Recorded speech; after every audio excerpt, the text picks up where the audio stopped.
Mr. President. Order. Please, take your seat, distinguished colleagues.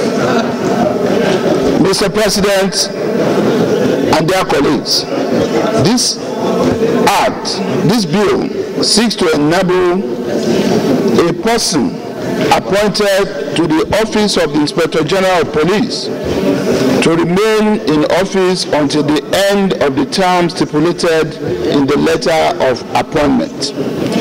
The bill aims to revolutionize police operation by enhancing accountability, modernizing policing method, and fostering a more harmonious relationship between the police and the community. Accordingly, Mr. President and distinguished colleagues, I hereby urge you all to support the quick passage of the bill. I thank you. Yes, distinguished colleagues, I'm Lawan. I represent Yobe North Senatorial District. Mr. President, I just need a little explanation on whether there is a proviso on the amendment we are trying to make. Your Excellency, by way of a reminder, what we are trying to do, and I already in part, we amend this section to enable a person appointed to the office of Inspector General of Police to remain in office until the end of the term stipulated in the letter of appointment. Is there any clause anywhere that subjects the stay in office by the IGP to good conduct, to performance? Because, Mr. President, distinguished colleagues, until people given appointments perform satisfactorily, when we simply give them the opportunity to serve as far as the tenure in the letter indicates, I think that will be abused because somebody will feel he will not be removed regardless. And I think if there is no proviso, I have my worries here. Thank you, Mr. President. I think having been a chief executive of a state, I can imagine the work of a chief executive of a nation. Irrespective of the tenure of the appointment, whether it's 3 years, even in local government, or 4 years as commissioner, where you are ineffective in your work, there are other provisos, there are other provisions, even in the Constitution, that gives the president or the chief executive the power to either suspend or remove such a person. It doesn't mean that a person must exhaust his tenure. I think it's subject to performance. I think it's subject to effectiveness. If you have a very ineffective police chief and you give him an appointment for 2 years, even if in 6 months he does not do well, you have a overriding public interest. You must let such a person go. And if the act says he should save his tenure, then you suspend the person because you still have the overriding power of suspension because of ineffectiveness. So I have noted your observations. Yes, distinguished Senator Dickson. Dickson, Bayelsa West. Mr. President, first, I would like to observe that it's rather unfortunate that in this country we've not been able to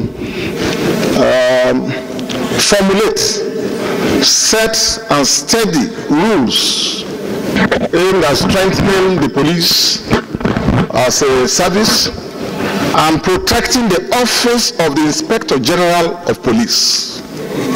It is not for nothing, Mr. President and my dear colleagues, that whereas the Constitution of the Federal Republic says that a president any president of this country, is commander-in-chief of the armed forces. The Constitution does not say so of the police. The police is a different service altogether. A service that is intended to work for the people, for the due enforcement of the laws and for maintenance of peace and order. The worry I have is that the amendment sought, no matter the intention, is seeking to make an appointment to last as long as the appointment letter lasts. So, if somebody has appointed a person as Inspector General for 5 years or for 10 years, what this Senate is being invited to endorse is that by this amendment, if passed, the person must stay in office for 10 years. I know, Mr. President, Senate President, you have observed rightly too, that within this period, nothing stops the President from firing.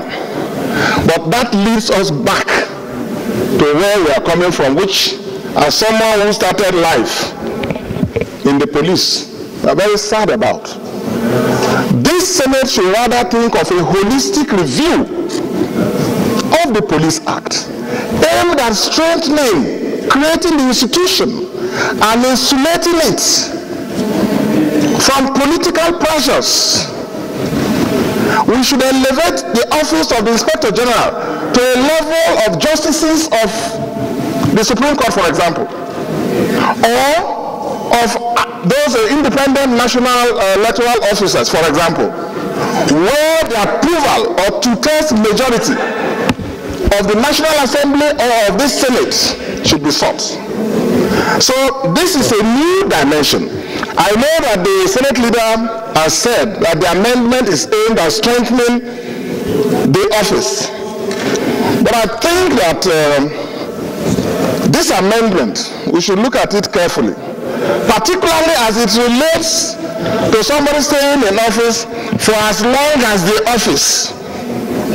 An appointment that is created by the Constitution, the tenure and the way and manner the person should be removed should be in accordance with the Constitution and the prevailing laws, and not a letter of appointment.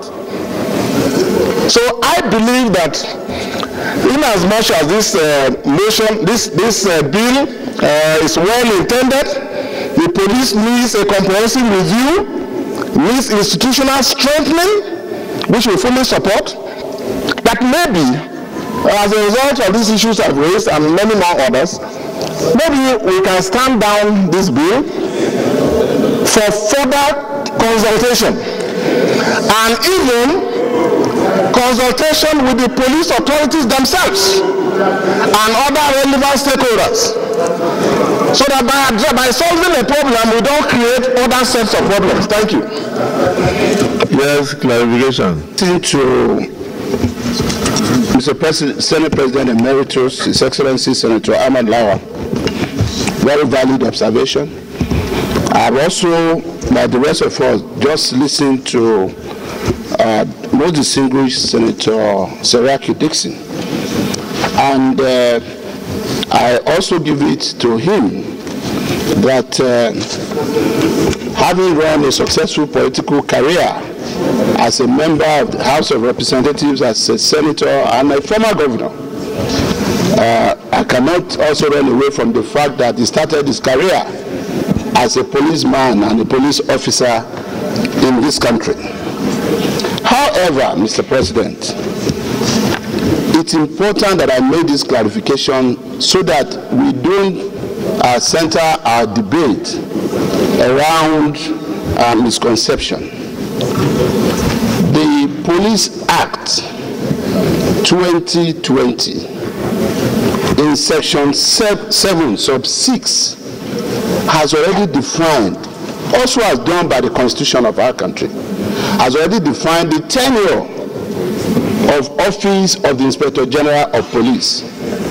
It says it is 4 years.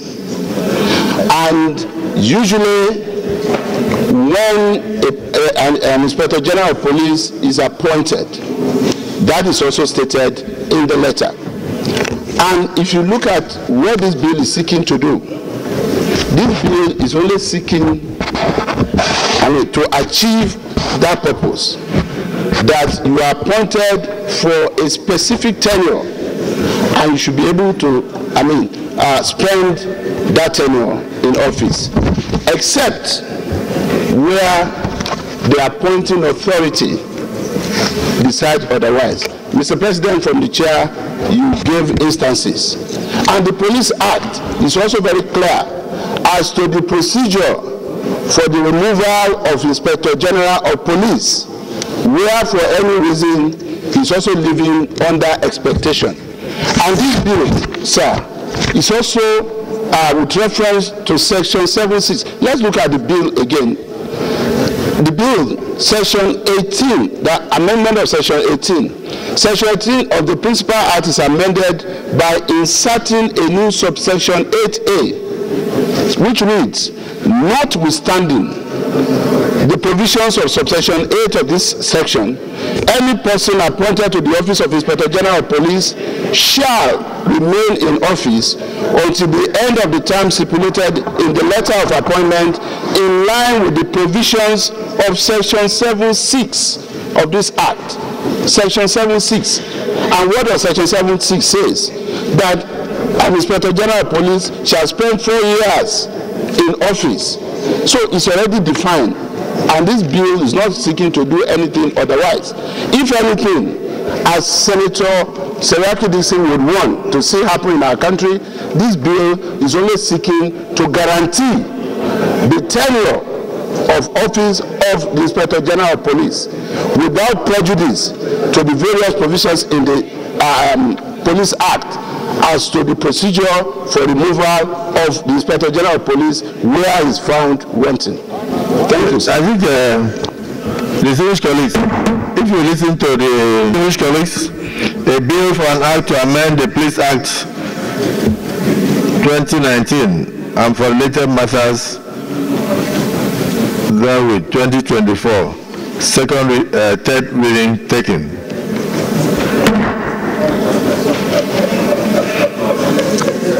Distinguished colleagues, a bill for an act to amend the Police Act.